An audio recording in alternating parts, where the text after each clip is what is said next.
Achieving optimal health and self-realization in the modern world involves more than just diets of our food and exercise.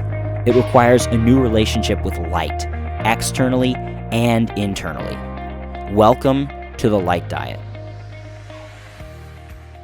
Mr. Ryan Carter, how you doing today? I am amazing. Great. Well, so, dear listener, it's your boy Matt here.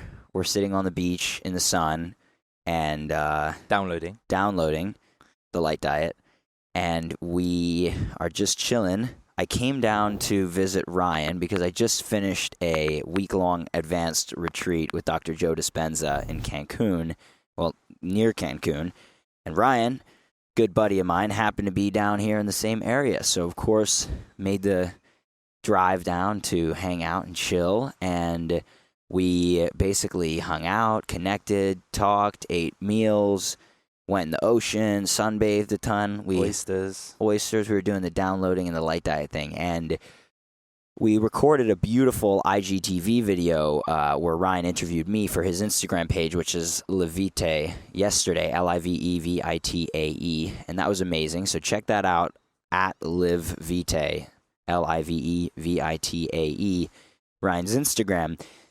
But basically, I decided it'd be really cool to interview Ryan for a podcast on the Light Diet because Ryan, as I understand, he'll tell you about this, but he has a background in nutrition and food research and built a very, very successful Instagram page, largely focusing on educating people about food and healthy recipes, and then learned about Dr. Jack Kruse and basically the whole field of mitochondria, quantum biology, and just a significantly deeper understanding of life. And being who he is, Ryan ended up going very deep down the rabbit hole of this field. So much so that I see how many books he's been reading the last year, and I'm starting to feel a little bit, I think, Ryan gonna make some seriously powerful waves in the space here. I feel like I gotta keep up a little bit more. He's kind of making me up my game in the best of ways. But so I really just want to pick into Ryan's brain today about all the things he's been reading about in the last couple of months and so on, and just kind of hit it and tell you so you can understand some of the deeper biochemistry. This is probably going to be one of the more thorough scientific interviews that I will ever do because Ryan just knows so much about biochemistry. So if you don't have a propensity to understand really deep information, this might not be a good interview for you. But if you just want to learn a lot and just kind of go with it, which I think you should, I think we should. With us. I think we should have two, go both ways. Like we can go deep, and then we can just summarize it in simplistic terms. Yeah, we will. I don't mean to turn anyone away. I'm more just playing with you. I know everyone's going to want to hear this. So, so anyway, without further ado, from me, Mr. Ryan Carter, how are you today? Like I said, amazing.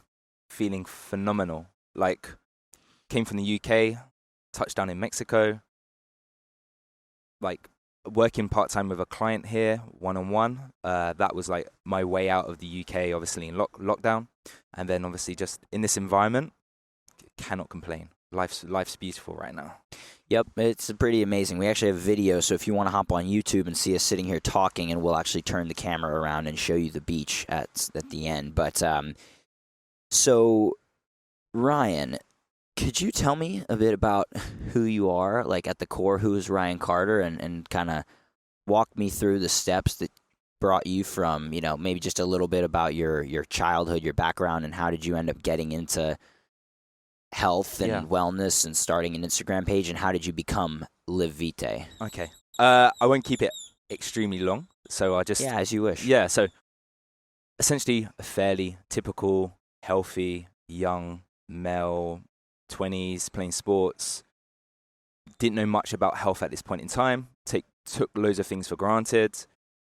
I started getting actually involved in grime music, so MCing, so like rapping essentially in UK terms. And then started doing graffiti, and then just touching upon not the best people in the world to be moving around with or socializing with, and then essentially stumbled across like selling drugs, for example, so selling weed, and then essentially made quite a lot of bad decisions, got kicked out of home, Had to live. When was this? How old were you? This was when I was like 22, essentially. Okay. So I was just rolling with the wrong kind of people. Essentially got kidnapped, put at like gunpoint, got kicked out of home. Jesus Christ. And then I was obviously on my own at that point, living with my uncle. And then like my dad sort of allowed me back into like the family business, which was an antique shop. So I started working there. And then from that, I was just working in the family business. And then my health started declining. And I was completely unaware of like environmental epigenetic sort of health. And then just basically being very lonely by myself, I found exercise and started doing a lot of cardio, didn't know really how to train, and then got fixated on my weight, my body weight. So essentially, I had this envision of getting really lean, and then that just escalated, and I got down to like fairly like an anorexic sort of level of 55 kilos, as well as all these health issues coming up. So I was extremely lost and confused in this moment in time. And then I started doing a little bit of research. I had an epiphany moment. My girlfriend at the time basically allowed me to have a big breakdown, and so I started turning it around. I met a Brazilian/American personal trainer, and that influence of the American society with Bulletproof, the paleo movement, he just basically pushed me onto that and started getting involved in like the Bulletproof, Dave Asprey sort of diet, Mark Sisson. And then that was like the starting point. And typically, like with most people with like health issues, food is the starting point. It's like the entry into health. And started learning about Kruse, functional medicine. And I was like, wow, this is amazing. And I still had my health issues. I improved like my body weight, put on some muscle mass, and I was around like 75 kilos. I started traveling more. I went to Africa. But still my health issues were there, not really addressed. I possibly picked up a parasite whilst in Africa, felt like crap, took some antibiotics, as you do. Still like some question marks around my health.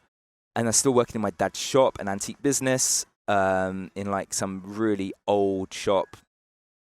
And essentially still gravitated towards bodybuilding and the essence of like eating loads of protein. And my girlfriend at the time was Japanese, so she had an influence with like eating a lot of bluefin tuna. So I was just smashing tuna, like probably like 1 to 2 kilos per week, which is quite a lot.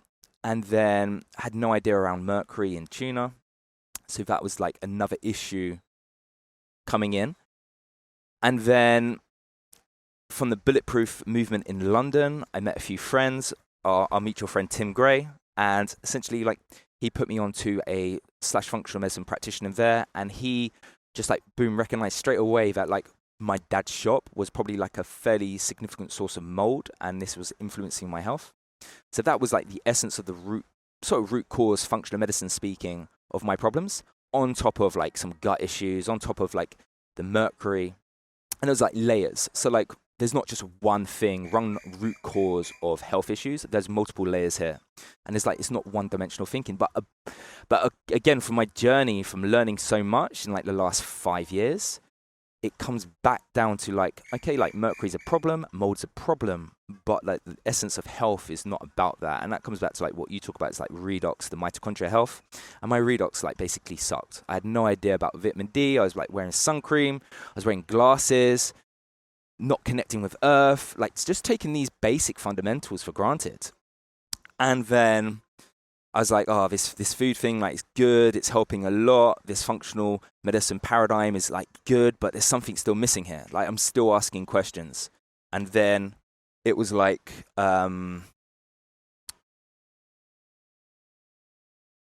something, I don't know who put me onto Dr. Jack Kruse, like, you know, and it was like, wow, this guy is like controversial. He's like saying things. He's pissing off people. And like, he's making you think for yourself. And this really stuck home to me, and it's still to this day, is like, always ask better questions. Think for yourself, really understand things, and then you don't have to listen to anybody else, because you get it. And like when someone tells you, oh, it's about like gut health or detoxification pathways, and you're like, yeah, there's some truth to that, but that's not the full fundamental of life. So obviously learning from Dr. Jack Kruse, the books that he lays out in his blogs, and just reading his blogs, that just like added like the true fundamentals of like what health is really all about. So obviously my health is like dramatically improved, my redox, my charge, my net negative charge essentially, and like that basically from leaving my dad's shop, which I had to do, decided to become a registered nutritionist, as well as a personal trainer, as well as like a multitude of like other credentials and specialisms. And now like started like that Instagram page, Vitae, 3 years ago, I think, and just saw it as a channel of putting out free content to help people. And it literally is it's more of a food focused, nutrition focused page. But if you actually follow the stories and stuff, like you'll see like there's some knowledge there. Well, lately you've been putting in a lot of circadian biology and epigenetic and mitochondrial energy based stuff, which I find amazing, and I repost it as much as I can, or as much as I see it basically. But it's really cool. So I want to get into maybe a little bit later on, if we have time, I'd like to go into the kind of building of Live Vitae and how you did that, and maybe like for anyone who's interested in building an expert brand, kind of like you have, and teaching people and helping people, that'd be pretty interesting to touch on. But what I'm really interested in is what you learned on this journey once you started getting into Dr. Jack Kruse and biochemistry. Could you maybe like take me through when you started your learning about how to heal your body? Obviously you mentioned you learned about mold and mercury.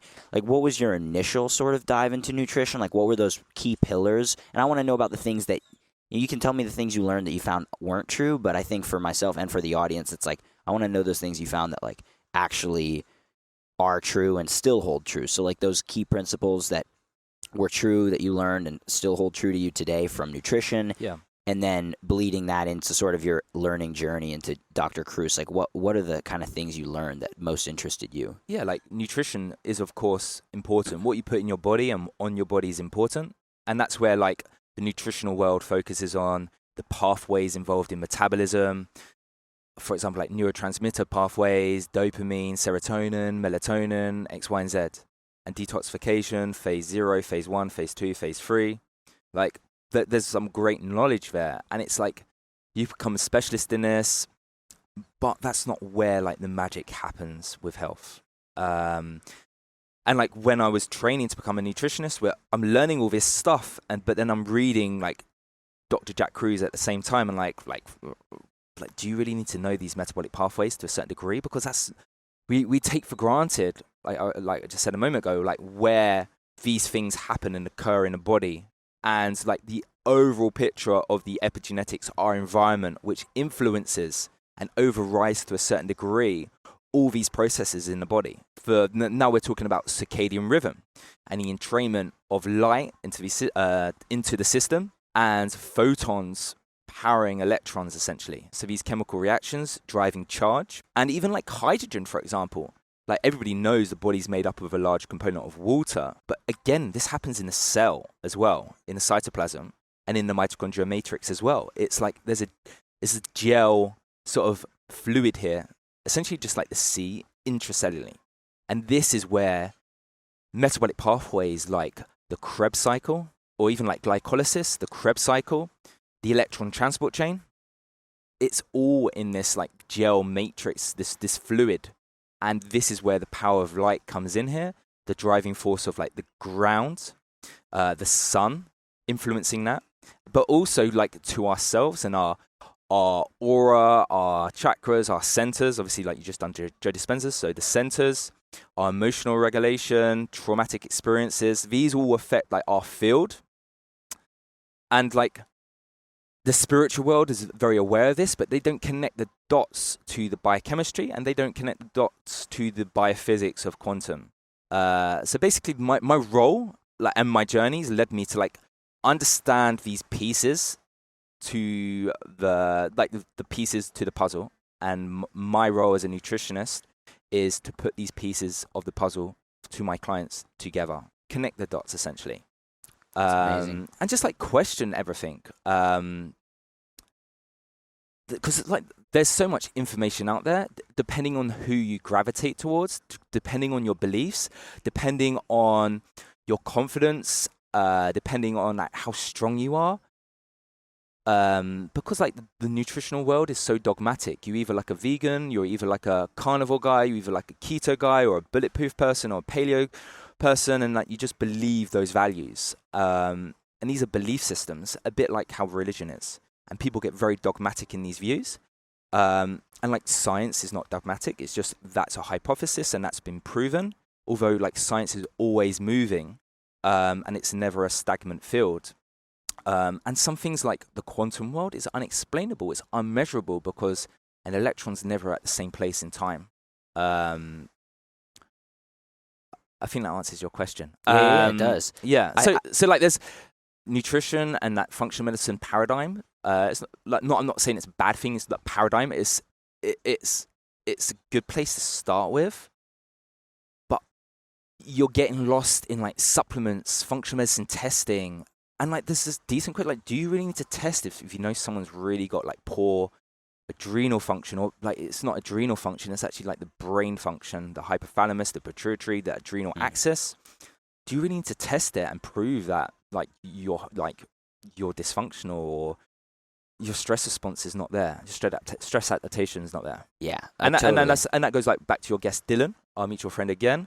Like he's like I learn a lot from him as well, and just like you don't need to go down the functional medicine route. Blood work is still like the best way and the most validated way of seeing like metabolism and seeing what's being expressed. When we can see like red blood cells, the hemoglobin, and that tells us a lot about the body. Just that alone, instead of like paying extortion prices of, for example, like a Nutrival, which stool tests and all stool of it. testing, like, yeah, totally. And it's extremely dynamic. The body's very complex. And like, if you do have gut issues, why is your body going to be excreting like these parasites, these worms, these bacteria in the first place when they're going to be like happy and feel at home in your gut? They're not going to be excreting in your stool. And like that's recently proven in like a recent research paper, basically saying that two stool tests, they're just like the sensitivity of their test markers is a bit invalid.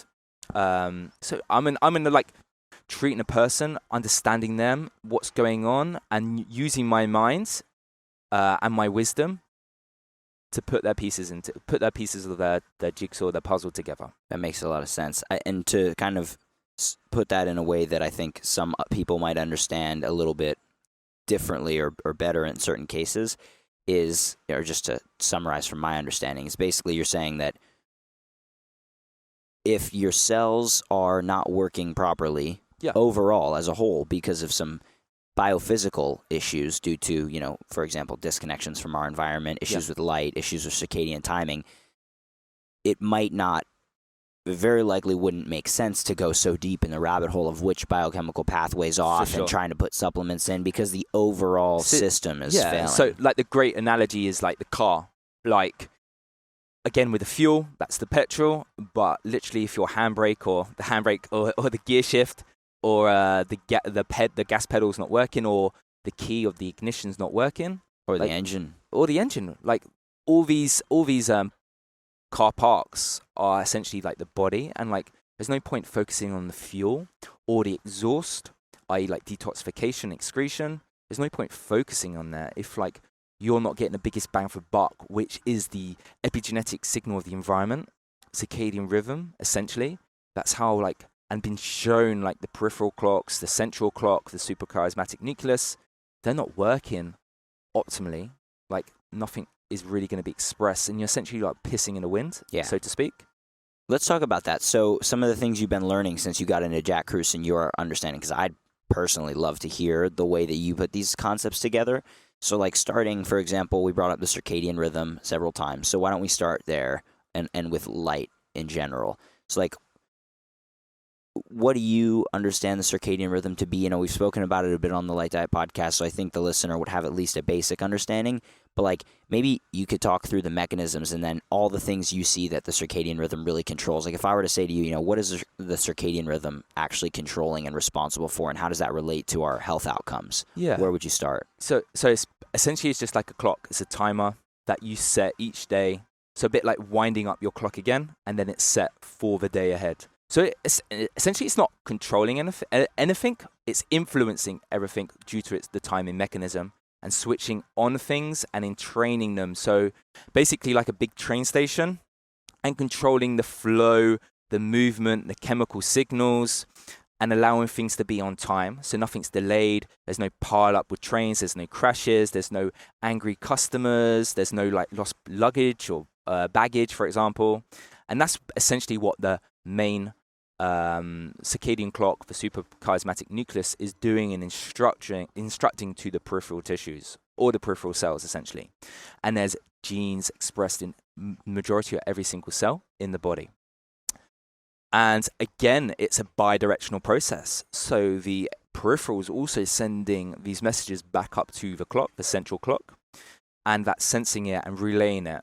So then that's where it comes in with like light. It's not just about blocking blue light at night with the glasses. It's also about your skin involved there as well. And again, like the circadian clock is dynamic. It's not stuck into a certain rhythm, and we can manipulate it to a certain degree. And that's why humans can manipulate it to like night work and night shift.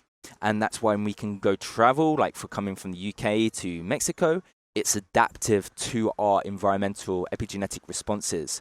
And we can like speed it up, for example, and we can slow it down and manipulate it. And that's where like some nutritional fasting comes in, exercise comes in, cold therapy, which can actually override to a certain degree the light, depending on where you are. And your circadian clock is adapted to where you are around the world based on the light, based on the temperature as well. So it's never like my clock is that in the UK and it's the same here in Mexico, for example. It's going to be running now on like the latitude where we are right now compared to the latitude in the UK, for example, and the different seasons. So it's extremely dynamic.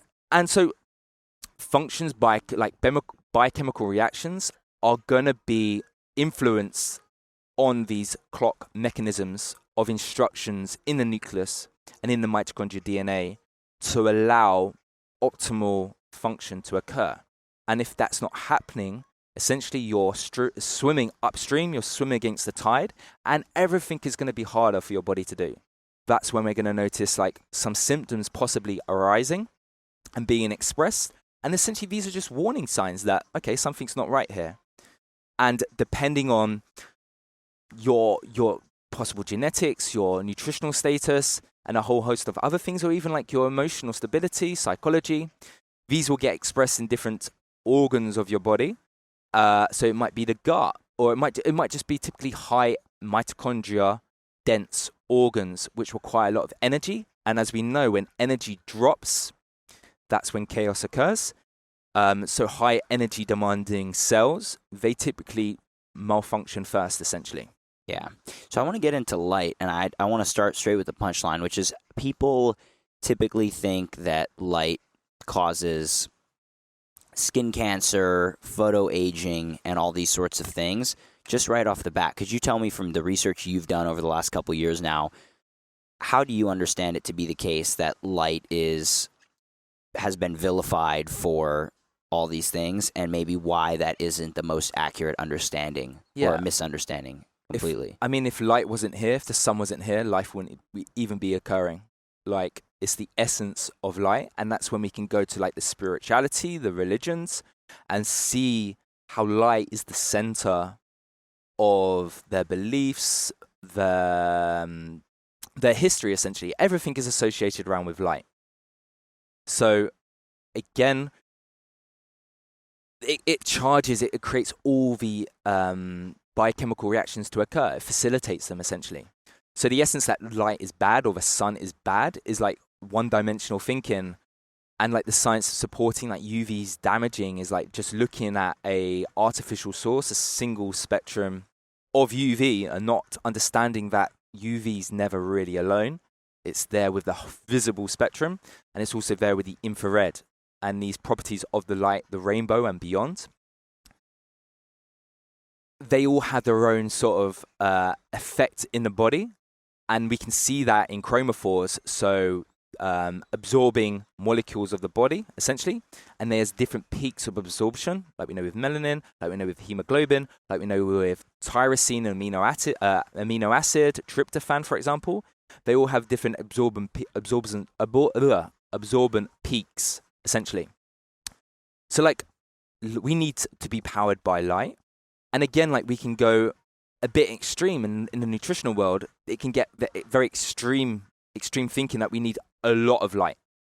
And I don't think that's the case. I don't think most humans have ever really sunbathed and laid out flat on a beach to be there all day, every day. And again, like, there's so much context in this space. In this, like, no one does that really. When you see like local communities based around the tropics, they don't sunbathe. They're away from the light during the midday.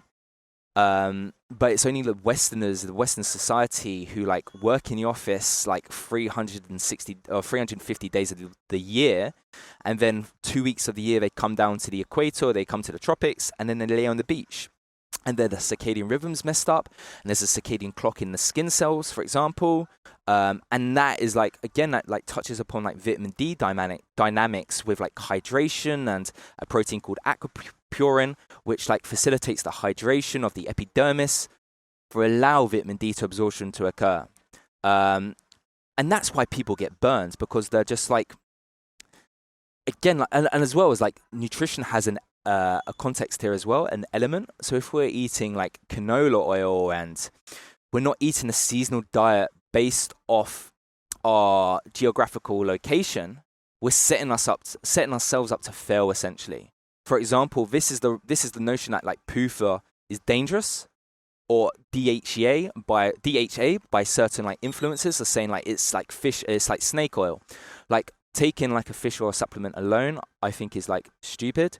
Eating whole fish and seafood is like, it's been shown so much in science to be so good for like your gut lining, your brain function, and even like looking into human evolution, speaking how humans evolved from this from Africa, essentially.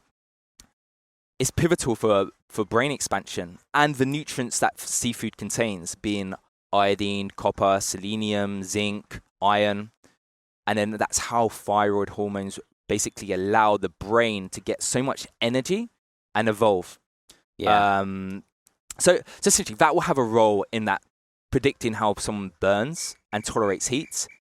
And again, like, if you're based in like Scandinavia, like, I wouldn't stress about not having sun all year round as well. You need to immerse yourself in what's dominant in that environment right there, and that's like sometimes darkness and cold, and embody that, essentially. Go with that. Fasting and scarcity of food as well. For sure, and like not eating carbs, essentially, which is setting your cells up to fail with like deuterium. So that's making the processes of the mitochondria, energy metabolism, cellular respiration to slow down because of the hydrogen bonding networks. Your body's now not producing enough energy to work. And now this is not like calories in, calories out. This is actually like in between that. And that's what's missing in that sort of like one-dimensional personal trainer, health coach, weight-focused mindset, is that it's just like health is about like weight and body weight and energy in, energy out. But what happens in between that?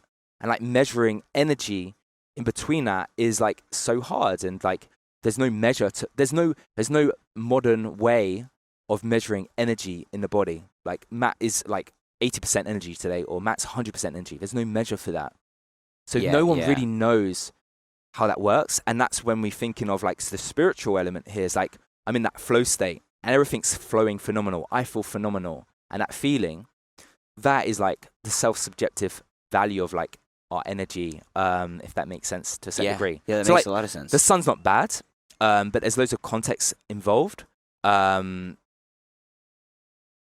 and again, like I think like where you at, like you don't. I think I said this to you yesterday. Like if you go to the gym and you're trying to like build up your muscle mass, you don't go straight away and squat 200 kilos. And the same should be applied if you go in the sun. There's no way your body's going to tolerate a high amount of ultraviolet light. Yeah. Because it is strong. And it can be damaging. Yeah. It can be damaging. if you haven't got the adaptation to handle it. If you haven't got those phenols from food, if you haven't got the circadian rhythm functioning, if you haven't got that hydration in a cell, and the components there to handle it, if you haven't got that melatonin to switch on, then you're setting yourself up to basically fail. Yeah, that's it. Amazing. So speaking of skin cancer in particular, and photoaging is sort of step one, but skin cancer is a bit of a different animal. Have you read any books or studies or papers recently or in general about how skin that led you to understand and believe a certain way of what is actually causing skin cancer? Do you think it's the excess UV without the proper circadian timing mechanisms? Do you think it has more to do with artificial light and mitochondrial dysfunction in those cells? Yeah, so like the research is fairly mixed. Like some studies will support that melanoma, for example, will be occurring on non-exposed skin. Like that doesn't really make sense. And then there'll be like longitudinal studies showing that outside workers have less risk of skin cancer. Like, how does that make sense if we so supposed to believe that like any skin exposed to sun is damaging? It really doesn't make sense. It's one-dimensional thinking. But again, like I think you probably can burn and cause damage if you're not smart about it and applying common sense, which is extremely not common today. Yeah, of course. And again, like wearing sun cream, I think again is also setting yourselves up to fail and inhibiting the action of melanin essentially, and the quinones which occurs, and a signal. And wearing sunglasses is gonna so wearing sunglasses is gonna block that signal to your brain that light is the light environment essentially, and that would happen through a hormone called POMC, pro-opioid-melanocortin hormone, and that gets cleaved off, and that will make alpha-melanocyte stimulating hormone, and that signal will be sort of sent to your skin cells to prime it, to let it know that UV, or whether it be like what time of day is present,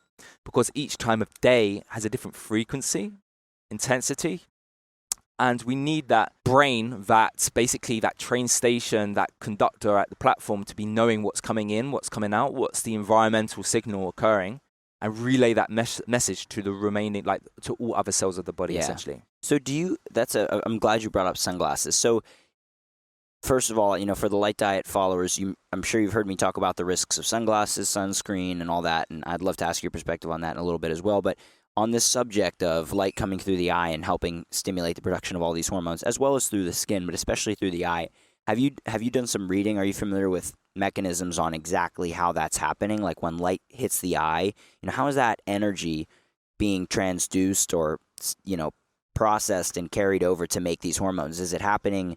Is it an energetic signal? It's being carried on our nerves. It's going into our brain. Like how, in your understanding, is that light actually directly powering the production, or indirectly powering the production of, for example, POMC, pro-opioid-melanocortin, and the production of serotonin and dopamine?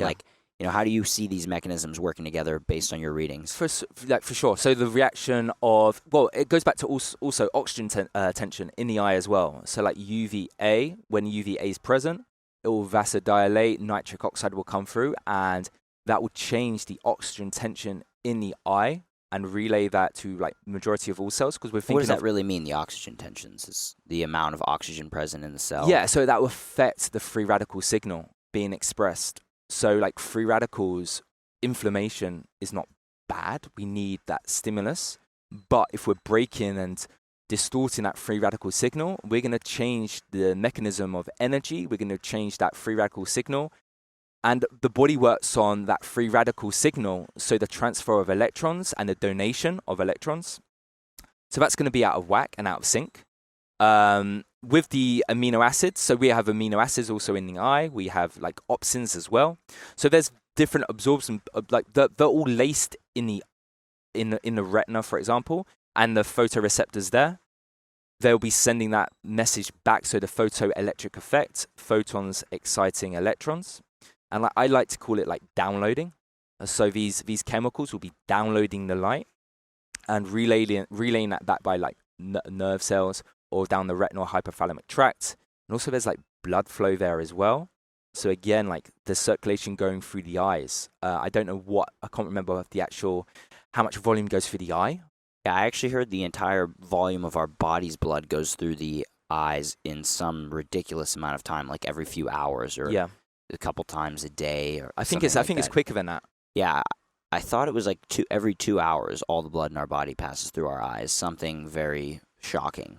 So that makes a lot of sense. So basically, the way I see it, based on what I've read, is that the light through our eye is literally charging up our entire body, putting light energy into all of the proteins in our cells. Yeah. So then when that happens, how do you see that affecting everything else in the body? Like our red blood cells are supposedly actually shuttling and carrying this light energy into all of our mitochondria and ferrying that energy in. Yeah, so like blood, for example, hemoglobin. Well, blood, for example, is made up of like 94% water. So like water is the greatest capacity for light energy. It's basically like a sink, and that creates charge. If you read Gerald Pollack's work, The Four Phase of Water, for example, that's creating charge of like hydrogen and oxygen there.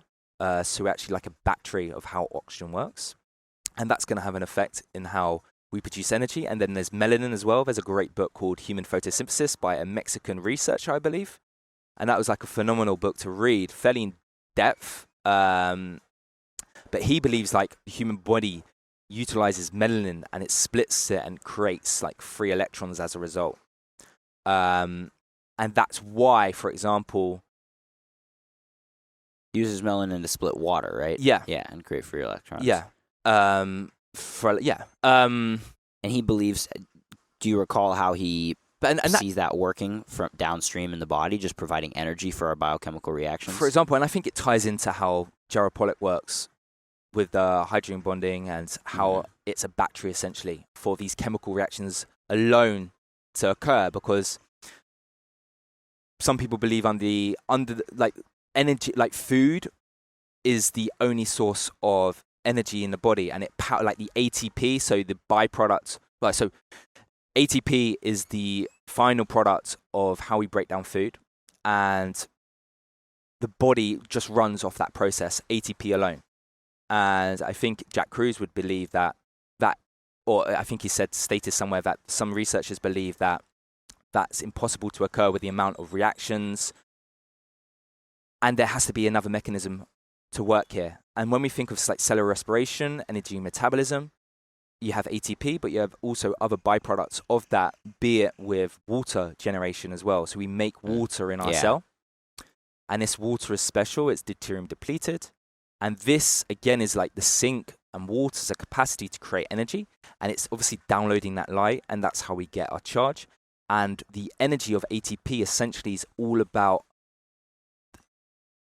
electrifying this water, essentially, and unfolding it to be active. Yeah, that's what I recall reading from Dr. Kruse, is that the ATP is actually just unfolding proteins to bind to this basically superconducting network of water that carries charge and energy. And that's something I honestly have a lot more to learn about that really fascinates me, like how this system works. Yeah, more, especially with like proteins and how proteins work. And like again, like the mitochondrial matrix, the cytosol, it's in this water fluid. It's like, and when you read nutritional textbooks, it's just looking at the chemical structures, and you never think about it, and you take for granted, okay, but it's not just an open space. It's not like just air. It's not floating around. It's in this sort of fluid. And I think typically in most textbooks, it's just like they talk about water or hydration, and it's like just 2 pages out of a 300-page book about biochemistry. Yeah. So it's like taking for granted the power of water. And like I said previously, like we know like water like is a large component of the human body. Yeah, and they're ignoring the thing that most strikes me about this and fascinates me is that they're basically ignoring what's actually powering biochemical flux. Like that was one of the most amazing things Dr. Kruse is talking about, is that, and what these researchers found, and people like Gilbert Ling, that basically the amount of ATP we make doesn't even produce like a third of what the body actually uses energetically. It just wouldn't work. Yeah. And his work, Ling's work, because it threatened the current paradigm of researchers, it was definitely villainized vilified in his time, and he's passed away now. But that there is this basically much deeper driving factor for life, the water, the way light and water interact, that's powering all of biochemistry. So I find that super fascinating. For me, that's like the biggest subject of interest and we here. know when like energy in the cell is down, the redox is down, we're not producing energy, things like we can't invest in the system again. So like I would see this in my clinic working with patients. They can't invest now in digestive function. They can't produce now these enzymes needed to break down protein, for example. And then perhaps they might gravitate towards more of a plant-based diet, for example, because their intuition is telling them, okay, that's an investment. We can't make it. Let's just go for plant foods because it's slightly easier to digest. It requires not as much acidity in the stomach to break down. And that's a great signal and a feedback mechanism, because the body's built on feedback mechanisms based on homeostasis and balance, which people like to use. It's based on feedback mechanisms. And it's maybe an expression that the body's saying, no, I don't want animal protein, for example, because they haven't got that energy there to invest. And energy is all about investment in order and structure, essentially. Mm-hmm. And that's like energy and order is like the component of life. And Nick Lane in his books talks about that. And that's like energy. How did energy occur in this planet? And like that cell membrane and that those protons, the proton pump was the driving force of how life evolved on this planet in the alkaline thermal vents in the oceans. And light was powering that. And from there, it was, I believe, like algae chloroplasts. No, algae, for example. I think that was that was the first organism, and then life sort of evolving from that moment there. Yeah. So you've read a ton of different books lately. I think you said you've read like, I don't know, a ton of books in the last year. It's just amazing. I can't even count. Yeah, exactly. So I want to know, of all these books you've read about biology, or several of them, the core sort of quantum biology books, I've read most of them as well. But as far as, the ones you've read, like what are the books that come to mind when I ask what's the most interesting thing you've read, or what are the most interesting things you've learned for people? But actually, I want to step back before we get into that and say, like, my understanding is that, the light diet that I talk about, you're familiar with, that for people who just want the takeaway, they're listening to you and they're like, what's the takeaway? I'm pretty sure we're on the same page that, like, watch the sunrise, download a ton, be outside, eat mostly the hours when the light's up, watch the sunset, block blue light at night, sleep deeply, enjoy yourself. Have a purpose. Have a purpose, right?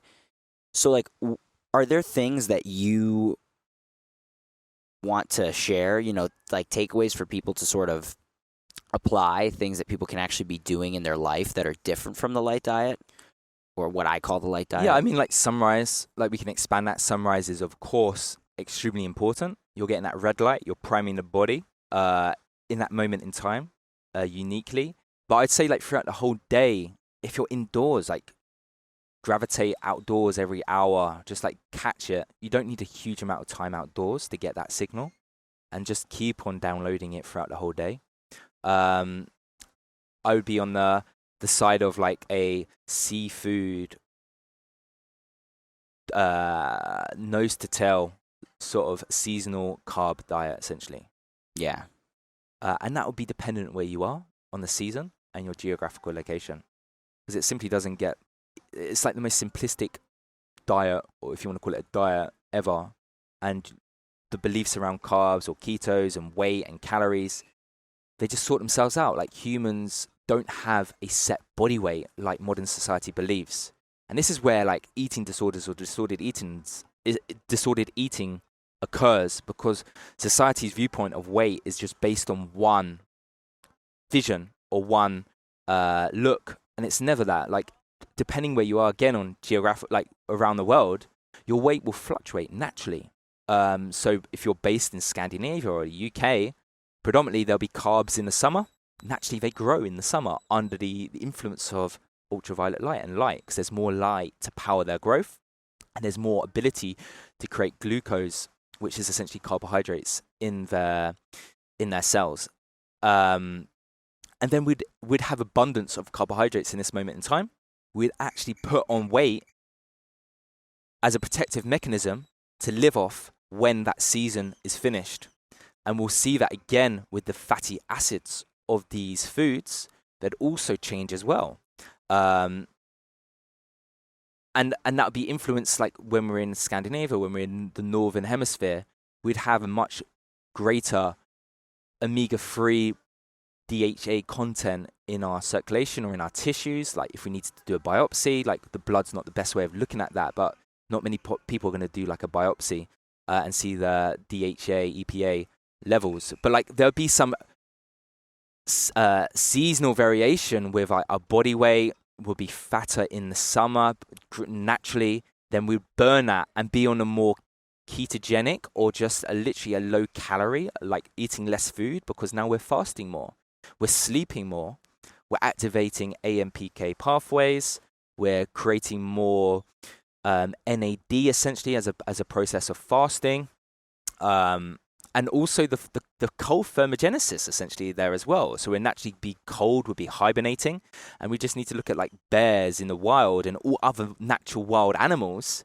Like they don't mess, they are under this sort of control or influenced by Mother Nature. And it's only humans who think that they can be smart and manipulate the essence of life essentially, and believe in diet paradigms and beliefs and control the food system with transportation, which has only really occurred in like the last 120 years. And before, like our great grandmothers would like had their allotment, they would have had like the chicken, or the local community might have had like a cow to share, for example, and they would be under this influence as well. And again, that comes with light. Humans believe they're smarter than Mother Nature and try to control the light frequency and the wavelengths because it's all about productivity and the greater good of humanity and technology and basically the orientation of money.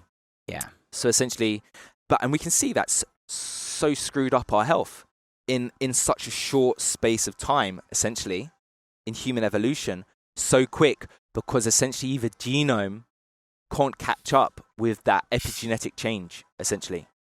So yeah, eating carbohydrates in the winter could be a bad idea, not only because it's not seasonal, right, but because it's affecting our body in a variety of different ways. Yeah, that essence of the energy in, energy out, that there. I'm like, you have to remove that whole thing about your body weight and see like actually putting on a bit of fluff, so to speak, as you get older is actually a protective mechanism, as well as like the environmental pollutants. It's actually a defense mechanism of storing it away. And like there's research to show that when you go apart from 50 years old, or I think it's all 60 years old, if you try to lose a lot of weight, you're increasing your environmental toxins essentially in your blood, and that is going to be causing damage to your organs with the reaction oxygen species there.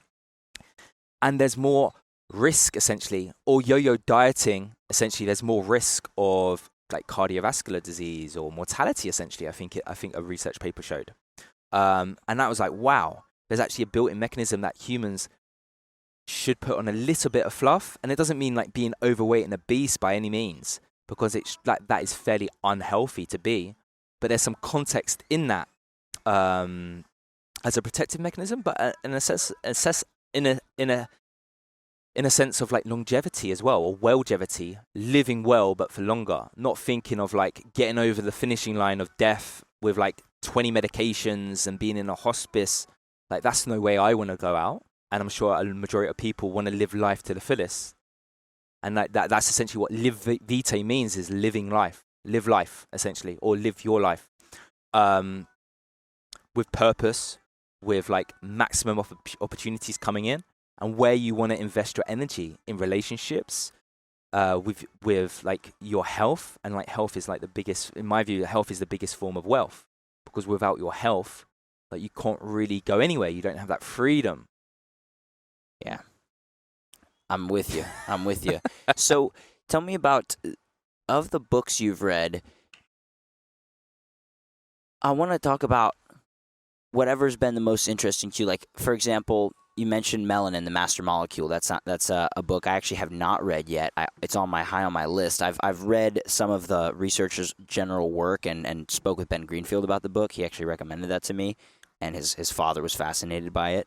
And you've talked about Life on the Edge. You've talked about Jacob Lieberman a lot. Yeah, I shared that with you. Yeah, well, yesterday on our IGTV. Yeah, exactly. So I would love you to share a bit more about, like, how do you see, take me through your sort of, your understanding of quantum biology and how it really relates to what we're talking about here. So, we're talking about biophysics and how light powers these systems.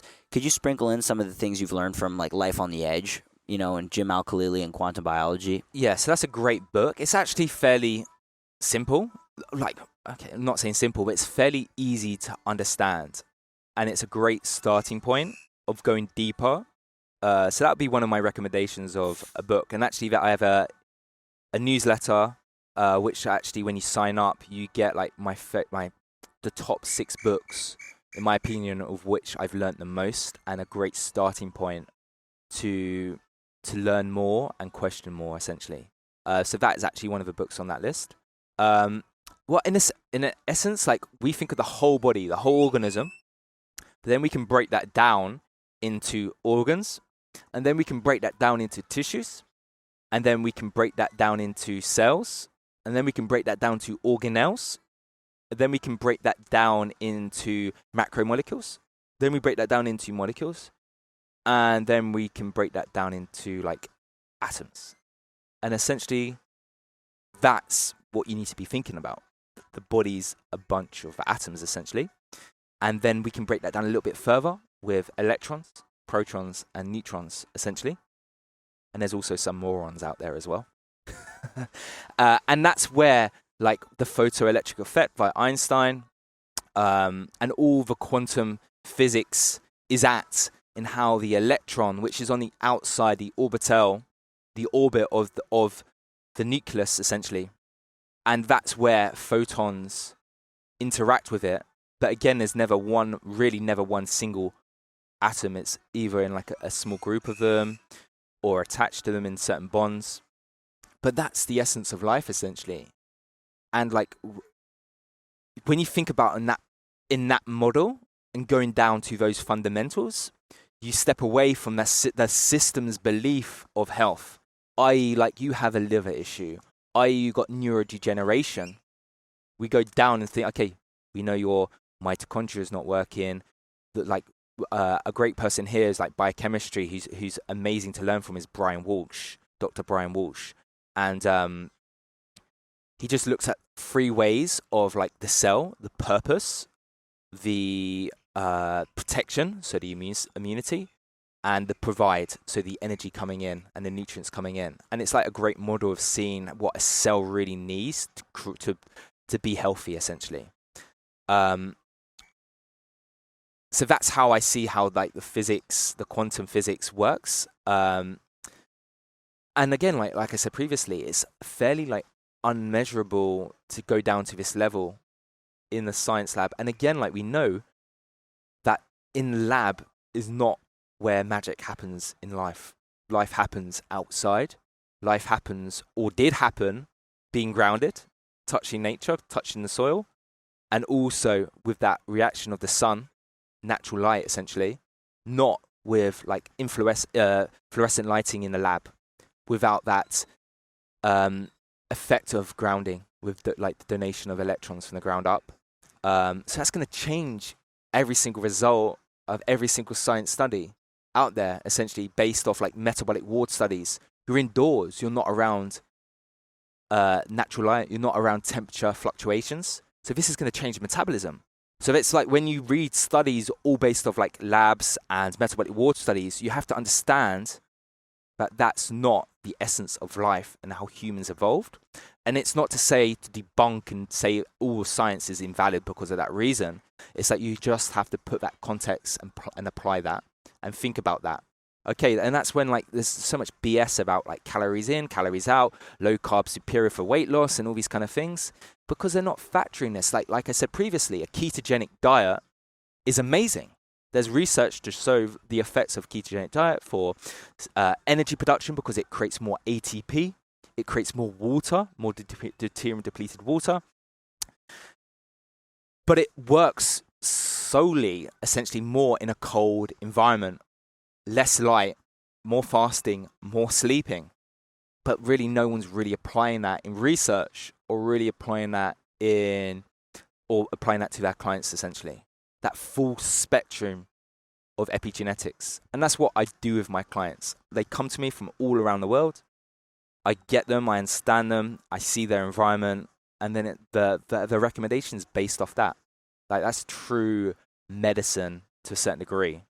Not based off protocols, not based off paradigms and beliefs, but like, and again, it comes back to the person as well, or client I'm dealing with, is that like, are they ready to do this?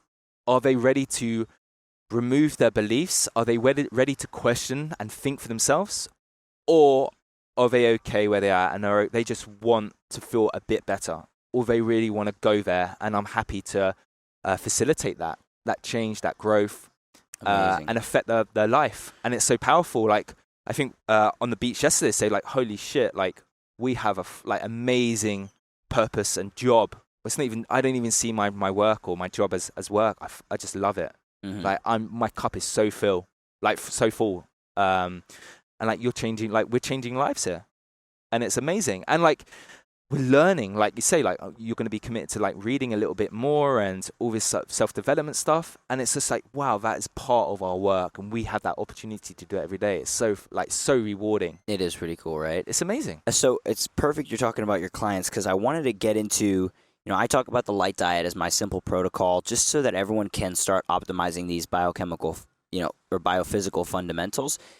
But in your own work with your patients, you have people coming in, and many people just don't have the foundation in place, right? So could you actually walk me through the way that you would explain to your patients what's going on? Like, just when you start with them, well, you've already explained what's going on, but what would you actually have them do? You're working with someone who doesn't have any background, someone who might be listening to this, they're not ready for the 8 steps or 10 steps of the light diet. They want like the 2 or 3 steps, Yeah, so I base it really is, again, personalized nutrition, lifestyle medicine, essentially. Where can I meet them where they're at? Where do they want to go? Because like, I could apply everything to them, and it'll just be like in one ear, out the other. That's like personalized and listening to them. And it's not just like those recommendations. It's actually, now we're having that connection. And that's a big therapeutic sort of value, and that's supported in the science there as well. The relationship of practitioner or a therapist is so important there. Have that connection, and that alone will have benefits and drive change. Typically, it starts, depending, they might have like a whole list, 2 pages of supplements, whole like mega testing going on. And like, I basically, a lot of the time, I strip it all back to the fundamentals. Again, it starts with circadian rhythm, the light, these epigenetic environmental factors, and that alone, the fundamentals of these things, will shift the needle a lot. Shift the needle? Move the needle, exactly. Move the needle a lot. And then, once the energy, once the order, once that chaotic cell is working for them, we can now dive into some blood work, perhaps. And it's fairly reasonable, right, like in this day and age, to get blood work done. And I like to look at hormones. I like to look at like red blood cells. I don't go crazy with like the nutritional values to a certain degree, and I can connect the dots in terms of the research and see what's missing. What's the limiting factor? What's the limiting obstacle in them creating energy and creating order, essentially, and then help them there over that final hurdle, essentially, and empower them with the knowledge of like the essence of like the light diet, and a little bit more than that. And then they're on their way. And then after that, obviously, their health's improved. And then they can come back on like a maintenance thing or like a yearly check-in, just how people treat their car. And the car analogy is like amazing. Like you have an MOT, I don't know if you have that in the States, but you have like a yearly service to get a certificate to show that, yeah, your car's working fine. It's not a dangerous vehicle for the road, for example. The exhaust fumes are at a safe level. And like we can think of the exhaust fumes as well in human metabolism. That's the free radical signal. That's the byproducts of my metabolism.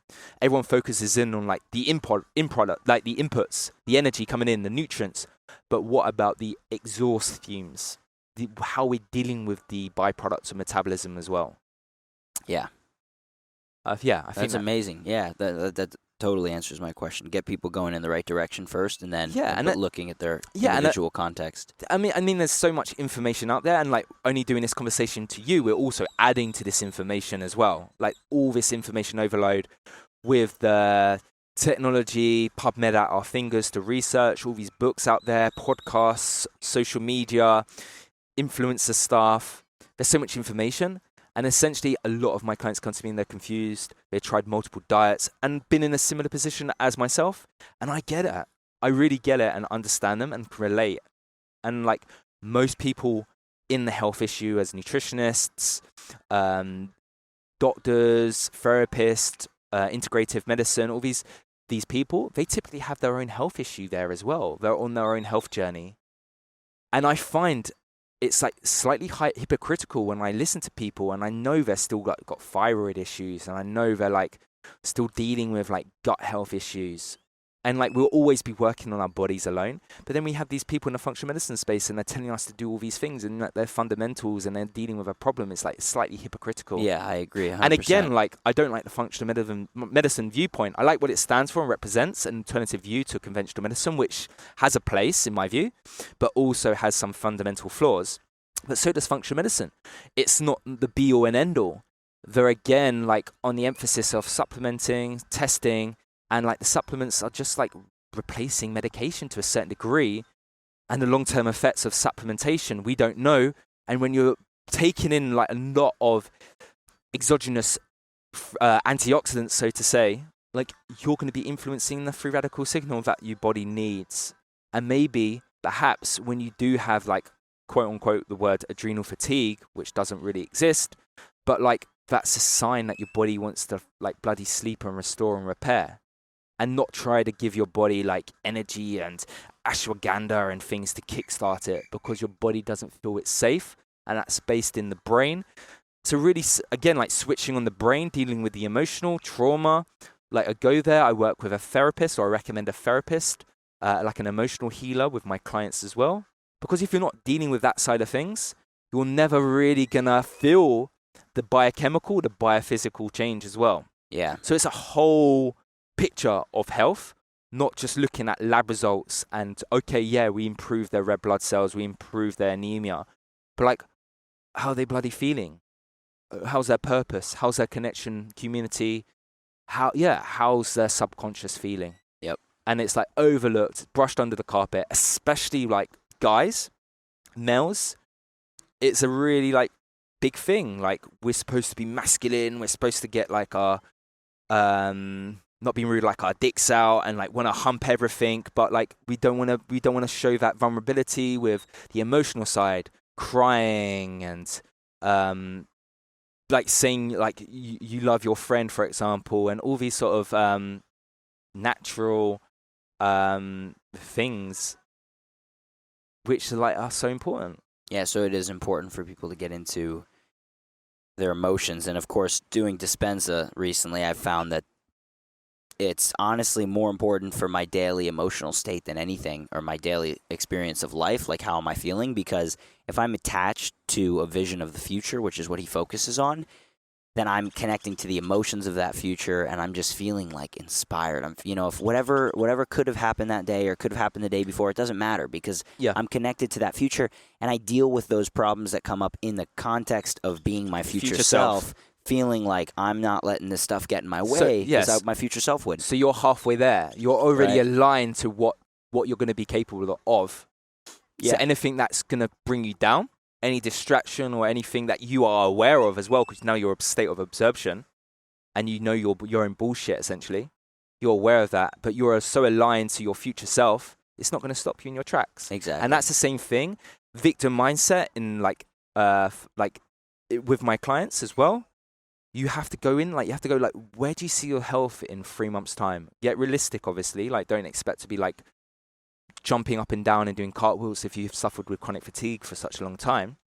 But get realistic and, put it out there. Once you put it out there, it's going to come back. It's like a boomerang effect, essentially. 100%. And that's how, quantum, physics works in that whole emotional state, building coherence. So again, it comes back to energy. And in the mitochondria, 95% of energy occurs. And we know, any system or engine that makes energy is creating a magnetic field around now. And that's the most mitochondria dense organs in the body, the heart, the brain, the liver as well. They're going to be having a magnetic field, and the coherence between the heart and brain aligning, and we can connect the dots between not only the magnetic field, but also with the nervous system and the hormonal system there involved as well. And the coherence, the regulation, and you can track that heart math. You hook up with a heart math, you can do neurofeedback, and you can see the change. And you can even do it with an aura ring to a certain small scale level, and it's powerful. Though putting those intentions out there, aligning yourself with your future self, getting coherent with your heart, is phenomenal. And it's overlooked.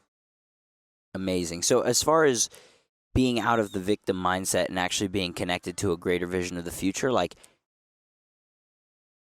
how has that journey been for you? Did you feel like you were a victim at one point? 100%. Yeah. And that's when you go down rabbit holes.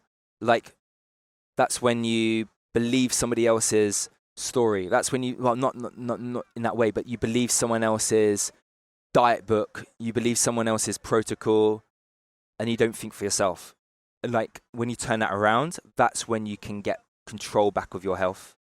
And that's when the power switches back on. It's phenomenal. And that, to me, that only happened, I'd say 2 years ago, getting really ingrained with how I'm feeling, where I'm going, who I want to be, my future self. I done Joe Dispenza stuff 5 years ago, but it really at that point in time didn't really connect with me. Then I got back in touch with it, and I was ready at that moment in time, and timing's a big thing here in my journey, and it was in sync. And just do daily investing in your health. Daily, and not just with food and food choices and exercise and all these things, but your emotional side of things, your future self. Yes, yeah. And daily investing and not taking anything for granted. So if you could give people, say, 3 things that you have come across in the last year or two that have been just completely life-changing, or just lessons you've learned across your life, what would those 3 main things be? Get really open and vulnerable with yourself. I think that's powerful. Crying's okay. Saying how you feel is really you got to do it. And if that upsets a few people in your life, it's at the expense of your own happiness. And you got to look after yourself. You got to be selfish. And everyone's all on the thinking of oh, just give out love. But you got to look after yourself first, because if you haven't got your mask on and when the plane's going down, or your life jacket on, you're not going to help anyone else around you, are you? So you're essentially just going to go down. So you're no good to anyone. So that's numero uno. Good Spanish. I'm trying. Second one, again, you're not going to create optimal health, and optimal health is going to be different for everyone, or how that feels and how that looks. If your environment is not synced, if you're not getting that entrainment, that downloading, the sleep, the light in place, because that's going to influence what your brain perceives. So, for example, what I'm saying is if you're trapped, and unfortunately this is the case in lockdown, a lot of people are indoors a lot, their visual field is shut down completely. So they don't have that. What we're looking at right now is abundance of sea, abundance of sand. We have a large visual field. When you're inside, with 4 walls, your visual field's actually now shrunk, and this is going to affect your perception of your reality and the perception of your your life. And that's why, like you said, it's quite funny. Like, yeah, Dispenza's stuff amazing, but I don't get it why he's indoors. Like, obviously with COVID and stuff, I don't get it why he's indoors and he's under these junk light. And imagine the effects that he would have if he was outdoors on the beach. Although that's not really, like, sometimes that's obviously not practical. But imagine that profound effect. Yeah, because that's going to affect. That's what I'm trying to do with them, is get them out in the sun and see if it could affect the results people get. 100%, and we probably know that's going to be the case. Final thing, just like continue investing in yourself, continue learning. Yeah, like financially investing in good things. That learning, reading, spending money on like a massage, for example. Don't be scared to spend money on your health, for example. Like, that's the true investment of life, because it's going to be dependent on your thinking and your choices. And if you make poor choices based because of your health, like, that's you're just gonna be sucking. Like, life's gonna suck. Epic. And then you're gonna go back to that victim mindset. Like, why is this happening to me? And the case, like, there are some genetic, some principles there with genetics. People born with genetic disabilities, for example.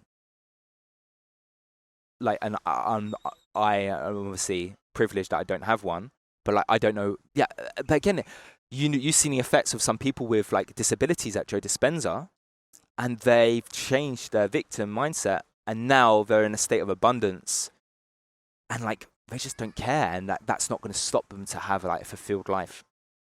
Totally. So investing in your health is like the biggest form of wealth. I agree. So, you know what's funny is I just realized another question I wanted to ask you. Usually I ask the 3 takeaways at the end, but so you actually have a background in nutrition and so on. So knowing that you're an expert in food as well, you know, now that you're obviously shifting more towards biophysics and the cells and the systems, but go ahead. I'm not shifting towards anything. I'm embodying every single thing. That's a better way of putting it. And breaking it all down, learning from the best, or what I believe is the best, breaking that down, and then assimilating it, and then applying it to my clients. And obviously there's like a snip or a small section of that will get applied to Instagram, for example. Yeah. Well, that makes sense. And everyone, I highly recommend you check out Ryan's Instagram page, Vitae, Livetae, because there's literally no one on the internet who's putting the content that's similar to the light diet, the sun, mitochondria, quantum biology out in a way that's so simple but also so deep if you read the captions, and where you could actually share that with your friends who, you know, might not know anything about this, but they might see one of those posts that says, you know, ways to improve your sleep or ways to have more energy, and then they're just going to say like, holy moly, I mean, this is just simple 101 basics that actually make a lot of sense. And then you read the caption and you're like, oh my gosh, like, this all makes sense. So you do a really good job of that. So what I want to ask you regarding this food subject, you know, I know we already talked about food in a lot of different contexts, but you have some knowledge about like phenols and coffee and turmeric and all that stuff, all these different sort of supplements. So I know we just talked about how we don't want to be dependent on supplements and trying to heal root causes using supplementation at a higher biochemical level. However, when someone's embarking on their light diet journey, they're embarking on their health journey, are there a few things that, like, for example, curcumin, quercetin, phenols from different sources that you would be, you know, because those are things that many people I'm familiar with have recommended as a generality. Are there things you would recommend sort of as like a generality that you think people could all benefit from, or at least in certain contexts people could benefit from? Yeah, great question. Like, I'm not anti-supplements. I'm on the food first. And like, there are, I think Paul Chek makes an elegant word here. I think he calls them modalities. Like, modulating the system essentially. And that's what they are. So they're just kicking the body up, and that's dependent on an influx of nutrients, and sometimes that's needed to kickstart a chemical reaction, to flood the cell, for example, with thiamine B1, to allow like abundance of that nutrient, for pentose phosphate pathways to occur, for now GABA to be made, for acetylcholine, for glutathione in the NADPH pathway. So like sometimes there's a need to flood it. In terms of like those phenols, again, there's like a geographical seasonal variation there with how these foods are produced. Like turmeric is going to be based in India, high UV light environment, but also the altitude there as well. It's fairly high up, so the oxygen tension is going to be slightly different. So the air is going to be different. There's going to be like less oxygen there as well. So that free radical signal is going to be different with the oxygen tension in the actual, well, where the mitochondria is, where the magic happens essentially. But generally, you can get a lot from seafood alone, and utilizing again nose to tail, not just on land-based analogy here, but like nose to tail using this lobster shells, for example. A great way of getting I can't really pronounce the name right, but chitin or chitazan is like the bulk name of it, and that's like amazing for the carotenoids to download more light and improve the hydrogen bonding networks in the cell, because they're basically carbohydrates.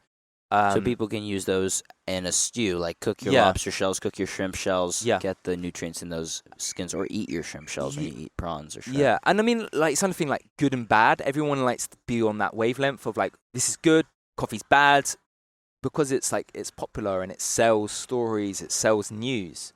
But like, there's a lot of context. Like, I think coffee's good, but again, like, I don't want to be dependent on anything. And there's so many like good things about coffee. Just trying to think of like any other supplements. I think like obviously magnesium is really, really important here, because like we can't make energy without magnesium, and most people, as often said out there in the health space, are magnesium deficient. But again, we need to understand like magnesium's actually like a water base, so it's water loving essentially. So, and again, there's a circadian rhythm aspect involved in like magnesium influx into the cell. So maybe why they're like low, because their circadian rhythm in the light environment sucks, because they're not building great charge. Therefore, water or magnesium is not actually in the cell or in the blood, and it's just basically getting pissed out by the kidneys and filtered out. And again, that's going to be dependent on like EMF, for example. That's going to influence the voltage gated calcium channels and have an influx of calcium, and magnesium is going to get pulled out. So there's like loads of context there. But like no one really needs to supplement with vitamin D, like unless they're actually like tanked. And again, I think there's a scarcity mindset, believing the news that everyone should be on vitamin D, for example. But actually, there's some context there with like the seasonality of this molecule. It's abundant and made in the summer as well. It's produced like made in the and stored in the fat, and then it's stored in fat, and then we can burn it off essentially in the winter. And obviously, in the presence of inflammation, vitamin D, or the active vitamin D, gets utilized and used up for the antimicrobial effects. But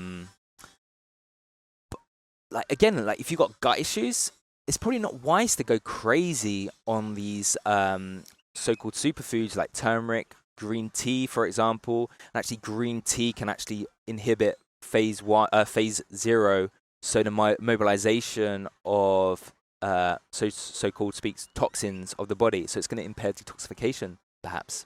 And again, if there's intestinal permeability, aka leaky gut, taking in all these turmeric or black pepper or bell pepper, paprika, that's going to cause a little bit more like irritation with the oxalates. So these natural defense mechanisms, these chemicals, these so-called anti-nutrients, they're going to be seeping through that gut lining and causing like to be stored in joints, to be stored in the brain, to be stored in the kidneys, aka kidney stones. So there's always like loads of context there. Yeah. But I don't think anyone needs to be taking like sulforaphane.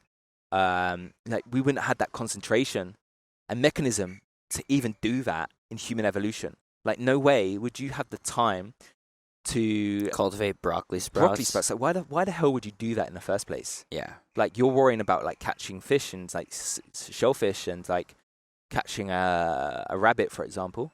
Yeah. Like broccoli sprouts. Like, come on, man. I mean, so some might argue that there could be like a benefit to it that we wouldn't have access to evolutionarily. That's bullshit. Like, you would have been so connected to the environment that you would have got that from the environment as well. I so, agree like, with you this is the thing. Like, UV light, it actually creates that same sulforaphane expression in NRF2, which is a nuclear antioxidant response element, essentially, instructing the nucleus to make more glutathione in response to inflammation or low-grade inflammation. But again, this is dependent on also iron metabolism, essentially, and oxygen as well. And that's dependent on hypoxia-inducible factor. And if there's low oxygen in the cell, that's your NRF2 response is going to be like gone already. Or if there's mycotoxins, mold exposure, your NRF2 response is going to be like in the tank, there's going to be low glutathione, just because your cellular dynamics is not working right. And then you're going to load in sulforaphane because like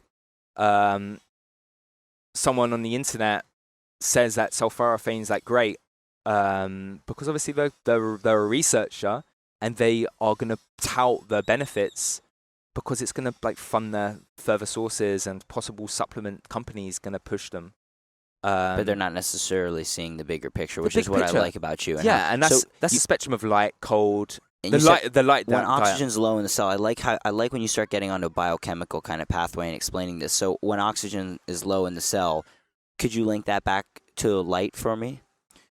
So yeah, like again, like that's when we see photobiomodulation studies showing that like blood flow, oxygenation, hemoglobin's it's like more activated and transporting water energy around the body greater, and basically like a ferry boat or a ferry boat of like signaling molecules, proteins, cholesterol.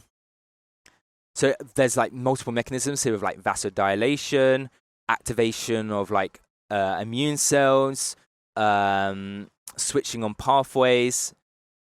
So oxygen works in as a paramagnetic.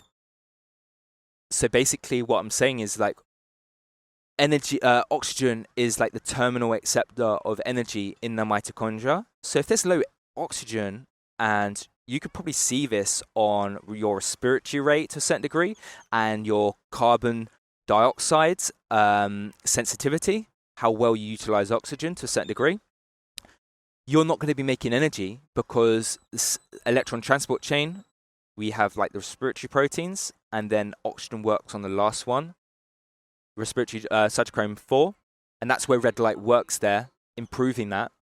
And then oxygen can transfer, donate, and then allow for that ATP to occur, as well as give us that free radical signal of creating water as a byproduct, and heat and light.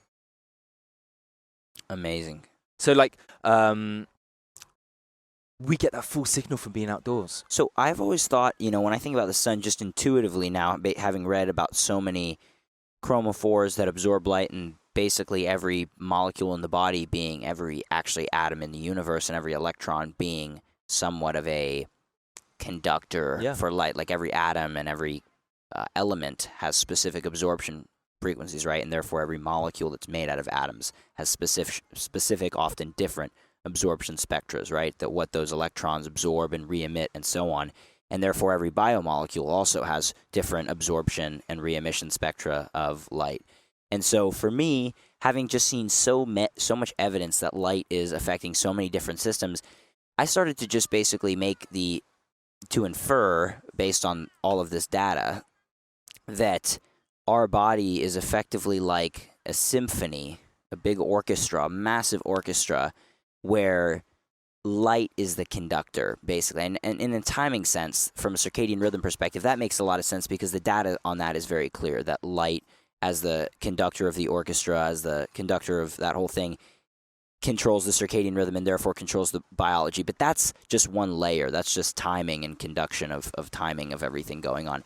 I'm talking more about the actual power that goes behind every single biochemical reaction and every single function in the body. Like I've started to come to think, well, knowing that life, having read these books, for example, like The Body Electric, and these different, learning about people like Gilbert Ling, understanding that basically life as we know it, is in a sense miraculous. And the fact that we could have such a complex system functioning is, again, it's miraculous. And the only way, and Dr. Kruse talks about the only way that could possibly explain all of the biochemical reactions happening in every cell at every single second is the spectrum of light is present and able to control literally every single reaction. So basically what I'm saying is that's my understanding, that our body doesn't just take in, the red and the infrared for the things that red and infrared do, the structuring of the water and the absorption in the chromophores and the optimizing of ATP production. And it isn't just UV that also makes UV, vitamin D and